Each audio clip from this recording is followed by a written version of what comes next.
When exposed to evil, we might doubt God's presence.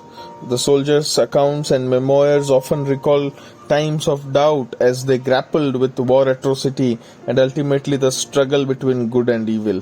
While scripture is clear that good will triumph, it also says evil will win its share of battles. 2 Kings chapter 3 records a war event where evil won. 2 Kings 3 describes the rebellion of Moab led by its king Mesha against the monarch of the northern kingdom of Israel, King Jehoram.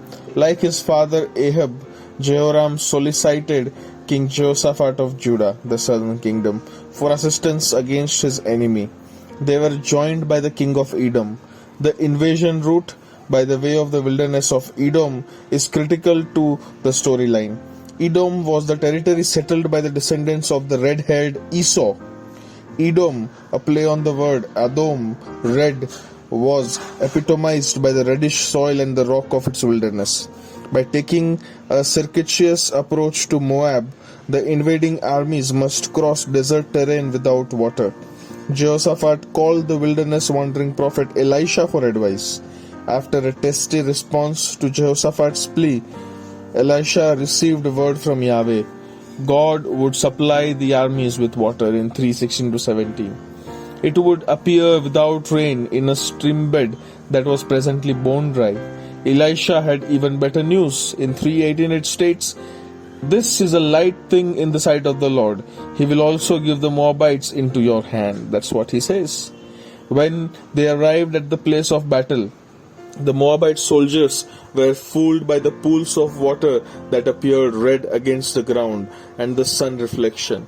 They assumed it was blood and that invading armies, often the armies within themselves, had erupted in battle against each other. When the Moabites approached to strip and plunder the dead, they were ambushed by the invading armies. In desperation, the king of Moab committed a horrible atrocity. He took his oldest son, who was to reign in his place, and offered him for a burnt offering to the wall. The meaning of the next line is hotly debated. And there came great wrath against Israel, and they withdrew from him and returned to their own land. Why did this happen? Why wasn't Yahweh victorious?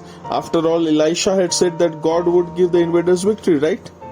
In the Old Testament, we read that the Israelites believed the gods of other nations were real, assigned to the nations by Yahweh, who was superior and ruled over all the other gods.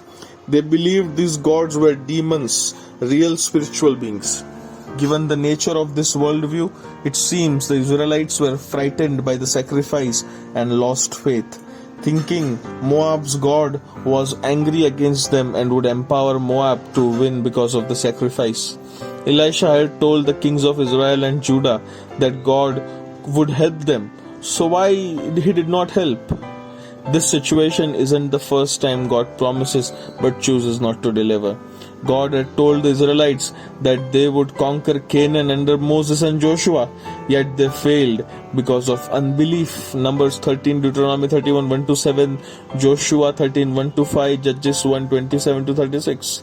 Yahweh was not defeated by the God of Moab. No, he was and he is and ready and able to help his people. But he will not do so if the people refuse to believe and act on that belief.